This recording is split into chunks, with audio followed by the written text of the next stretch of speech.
my name is Gabby and welcome back to my channel, or if you're new here, then welcome to my channel. And in today's video, we are going to be talking about some of my Pride Month book recommendations. This is part 3. Parts 1 and 2 are from last year and the year before. I will have them linked down below in the description. And also in the description will be links to various resources, along with links to the content warnings for everything that I can find content warnings for, because a lot of the books that we are going to be talking about today do incorporate heavy topics into them. And with that, let's go ahead and get started because I have a lot here. And first up is A Scatter of Light by Malinda Lo. This takes place in the Bay Area during the time that marriage equality was being legalized, and it follows her main character after her parents exile her to California. She's expecting nothing but boredom to come from this, but that all changes when she meets her grandmother's gardener, and she begins to start second-guessing who she is and who she wants to be. This was a story that by the end of it, I had a lot of appreciation for it. The relationships were, one, messy, first and foremost, but they were also really interesting and also really beautiful at times. And I do think that this book has its fair share of beautiful moments all around. It definitely carved out its own little space and atmosphere, and I was lost in it. It also references Last Night at the Telegraph Club, which is in last year's book recommendations video, and I don't think that I like this book as much as I loved Last Night at the Telegraph Club, because I didn't always gel with this book in the way that I wanted to while I was reading it. But what worked for me here really did work for me, and I have a lot of fond memories of reading it. Next up is Bitter by Akwaeke Emezi, and this is the prequel to Pet, and it follows our main character, Bitter, whose goal is to stay safe behind the walls of Eucalyptus where she can focus on her paintings. However, her friends are not willing to settle for the way that things are in the city of Lucille and the injustices that are taking place. Torn between her safe haven and the protests, Bitter has to try to find a way to help the revolution while also staying true to herself. Again, this is the prequel to Pet, which was also in last year's book recommendations video for Pride Month, but in this case, I do think that I enjoyed this book a little bit more. I really enjoyed Bitter's character arc, and there were quite a few characters and relationships that stood out to me, even if I did want some more development in certain areas. And it was also just a really interesting and compelling read all around that also answered a lot of the questions that I had while I was reading Pet, which I was really grateful for, and I still am. Next up is Blood Orange by Mix Yaffa, and this is a poetry collection that is written by a trans indigenous Palestinian that incorporates topics such as displacement, queerness, being trans, mental health, and others. It had been a handful of years since I had read a poetry collection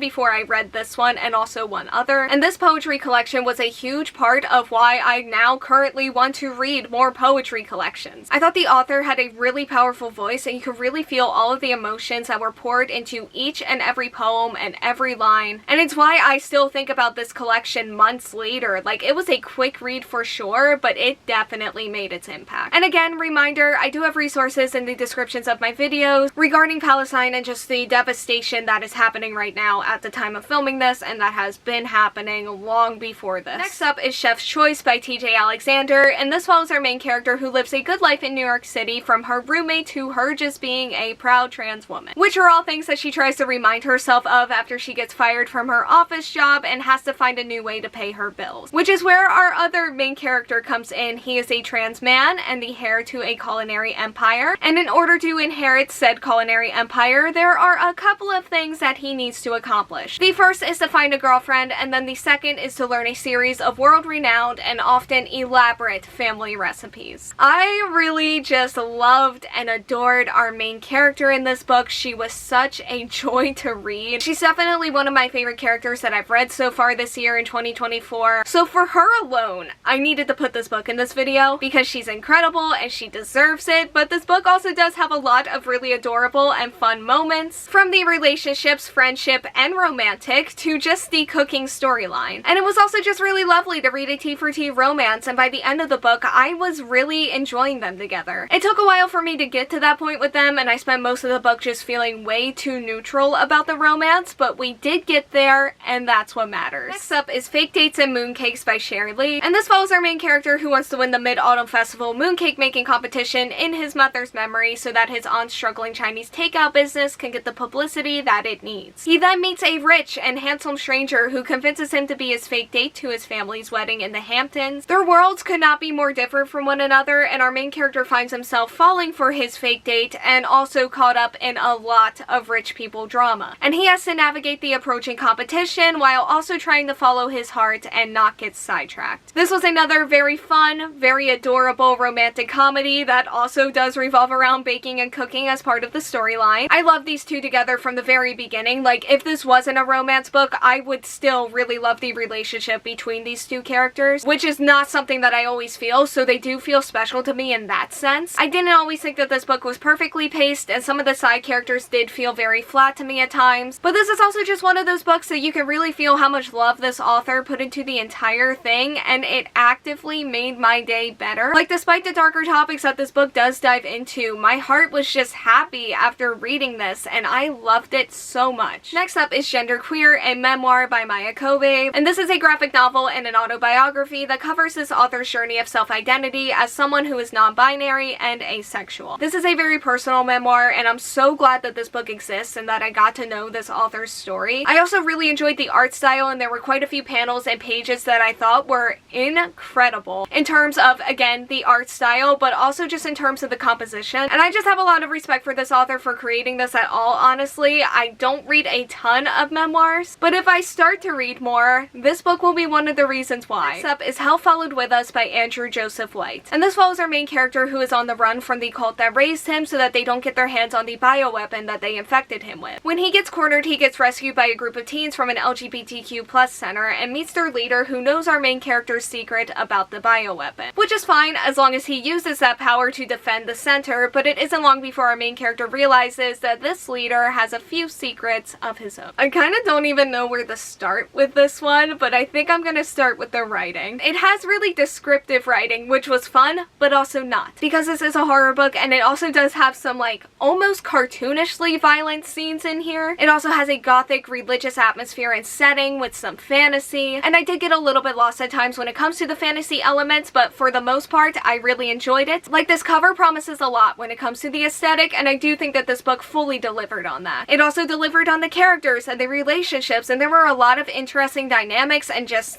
things going on, of which I do kind of wish that they expanded on more from time to time, but I'm honestly not sure if I've read anything like this book, which felt really refreshing, and there was just a lot that I loved about this for sure. Next up is If You Still Recognize Me by Cynthia So, and this follows our main character who's about to confess her feelings to her long-distance best friend who she met through a comic fandom. However, when her childhood best friend comes back into her life after many years of no contact, our main character spends the summer both repairing old connections and also making new ones. This is actually one of my more recent reads at the time of filming this. It has a really nice summery atmosphere with some mystery and coming of age themes, and it was also just super nice to see our main character get the answers that she was searching for throughout this entire book and even before this book began. I also just love the focus that this book had on comics and fanfiction and fandom as a whole, and I love the characters' love for those things. There were a lot of cute relationships and a lot of complex ones, and this is a book that just dived into a lot of different things in a way that I really appreciated all around. Next up is Infinity Alchemist by Kaysen Callender, and this follows our main character Ash, who gets rejected by the Lancaster College of Alchemic Science, which means that he cannot legally study magic. So he gets a job as a groundskeeper and begins practicing alchemy in secret. He gets caught by an apprentice, and instead of having him arrested, she makes a deal with him that she will keep his secret if he helps her find the Sacred Book of Source, which gives its reader extraordinary power. So I've been going in alphabetical order for this video, which means that we're going to have 3 Kaysen Callender books in a row, and I just love how that worked out naturally because I was thinking about putting them back to back anyway. But yeah, we're starting with Infinity Alchemist, and this is a book that just fully immersed me in the world and the story in a way that not many books have, and it kept that level of investment from me the entire time. I was also just really interested in the characters, the romance, and the storyline itself. I don't necessarily think that this book has the strongest magic system or world building out there, but it was like none of that mattered while I was reading it, and and I didn't even notice it until I put the book down. So yeah, it's not perfect, but I do have a lot of love for it. Next up is King and the Dragonflies by Kason Callender, which follows our main character King, who is 12 years old and lives in a small Louisiana town. The story takes place when his older brother dies, and he is sure that his brother has turned into a dragonfly and still visits him in his dreams, which is something that he keeps to himself as he watches how grief transforms his parents. And we follow King as he navigates his life after this and discovers that there is no correct way for him to be himself. This is one that I've actually read twice, once for a class that I had during my last year of college, and then the second time was just for fun last year, because I really enjoyed it the first time that I read it and wanted to appreciate it outside of a classroom setting. And I definitely did. Like many of the books in this video, this book does have a lot of heavy topics, such as grief and identity, and I was really emotionally invested in this one. So that combined with a really beautiful writing style, my heart still aches when I think or look at this book. I love a lot of books from this author, as you can probably tell, but this is definitely like top 2 for me, and that's saying something. And next up is Lark and Kasim Start a Revolution by Kason Callender. And this follows our main character Lark, who wants to be a writer and is trying to build a platform through social media. When their ex-best friend Kasim accidentally posts about his secret crush on Lark's Twitter, they decide to cover for him in order to protect his privacy and also to get closer to their own crush. But as Lark's social media explodes, they soon find out that they cannot be perfect no matter how much they try, and will instead have to learn how to embrace the mess. This is a book that covers a lot. Like, the amount of topics that Kason Callender is able to fit into their stories will just never fail to impress me. And this is a book that has its characters explore a lot of those topics in really in-depth ways, especially when it comes to the topic of taking accountability. They argue it out, everyone has their own opinion, and there are a lot of complexities to the situations that they're talking about and dealing with. And it felt like a really interesting exploration into teenagers and how they navigate the world and the hate around them and just like the politics of it all, while also chasing their dreams and having fun and being in love. And this book does have its fair share of moments that are filled with just so much love and so much joy. Not all of the humor landed for me, and I thought that one of the reveals wasn't built up to enough before it happened, but I am definitely glad that I read this, and it's probably one of the most interesting books that I've read in 2024 so far. Next up is Mooncakes by Suzanne Walker, and this follows Nova, who is a witch who works for her grandmother's bookstore and investigates the supernatural. One of her investigations unexpectedly leads her to her werewolf childhood crush, who is battling a horse demon in the woods. Left without any options and being pursued by dark forces, they turn to Nova for help. And speaking of not all of the humor landing, this is another one of those cases, but this book also just had a ton of really fun moments as well. I also love the art style. Like, I can't even describe how much I loved getting to read this because of the art style. But I also really loved the romance. It felt super joyful and super lovely all around. And I also really loved this book's aesthetic. It was very fall, very witchy, bookish, and just so magical. I do wish that this dove a little bit deeper at times into that magic, but I'm not complaining about what we got either. This felt very cozy, and I will always be grateful for that. Next up is Outdrawn by Deanna Gray, and this follows one of our main characters, Noah, who after her webcomic makes it to the top 10 on the InkMic charts, receives an offer for a full-time position at a company that is relaunching its cult classic comic. Everything is falling into place until she finds out that that means that she has to work with her college rival. Which brings us to our other main character, Sage, who, despite having a ton of raw talent and success, is trying to fix her plateaued career by working on that same mainstream comic. And these two have to learn how to work together as a team, which is already hard enough, but gets even harder when they start to fall in love. It's sapphic rivals to lovers, there's a huge focus on art and comics, and it is very much an adorable, occasionally cheesy rom-com, but with very real human moments and character exploration that gave me actual life advice. And I will always love a romance book that can do all of those things at once. It was inspiring, there were found family dynamics and adorable banter, and also like really good dates. I fell in love with this book immediately, which I knew I was going to going into it, but it is always nice to be right about that, for sure. Next up is The Summer of Bitter and Sweet by Jen Ferguson, and this is a debut that follows our main character who is working at an ice cream shop with her ex-boyfriend who has only ever made her feel discomfort. She also ends up working with her former best friend who disappeared 3 years ago. She was hoping that her biological father would stay behind bars for the rest of his life, however everything changes when she receives a letter from him demanding that she meet with him. And when her family business comes under threat, she realizes that she can actually not avoid him forever no matter how much she wants to. This is an isn't a perfect book, but I have a huge soft spot for it, and a lot of that does revolve around the ace representation and our main character's exploration of where she may fall on that spectrum. But this is a book that also has a lot of darkness and a lot of terrible things that happen to our characters. There's a lot of trauma and bad communication, but you also get to read like these moments in time where the characters are okay, maybe even happy, or really just trying their best. And yeah, this is another one that I got really emotionally invested in. I still feel it to this day. Like, this story, these feelings are going to be with me for a long time, maybe forever.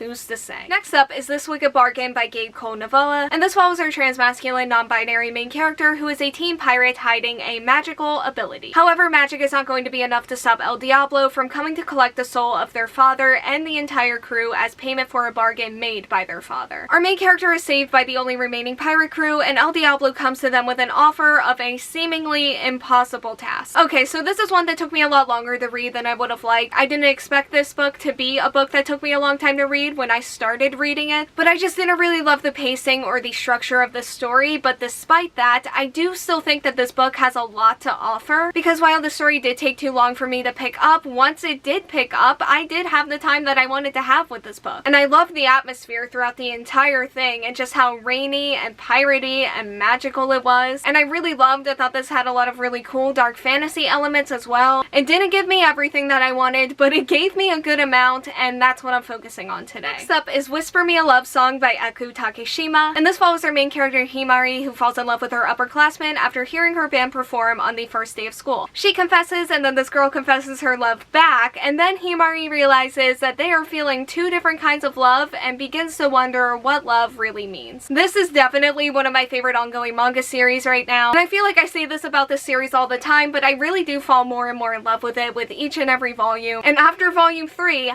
that's a lot of love. We're at 8. I think the characters are adorable. I really like their humor and the focus on music. And there are just so many amazing relationships that range from wholesome to complicated and angsty. And I think that it does both the wholesomeness and the drama really well. Like, the series has managed to get me invested in all of its band drama and also just in the characters themselves. And there are just so many things about this series that make my heart so incredibly happy overall. And finally, we have You Exist Too Much by Zaina Arafat. This is told through different vignettes and follows our main character's life as she feels caught in between different sexual, cultural, and religious identities as a bisexual Palestinian American woman. This book felt very real and very raw, like it isn't a memoir, but I feel like it could have been easily. Especially since I listened to it on audio and had somebody actually like telling the story to me. And the realness and rawness of it is probably what I liked about this book the most. Our main character is definitely not perfect. She makes a lot of mistakes, but you do get to see her try to work through those things. And this is another book that could definitely be a lot of times with just the heaviness of the topics. And although I do think that I could have gotten into this book more at times, there were also just a lot of moments where I felt fully invested in our main character and her story. Okay, so that is all that I have for today's video. Again, content warnings, resources will be down in the description. Happy Pride Month, and thank you all so much for watching. Like, comment, subscribe, hit the bell, and answer the question that'll be around here if you want to do that, and hopefully I will see you here next time. Bye!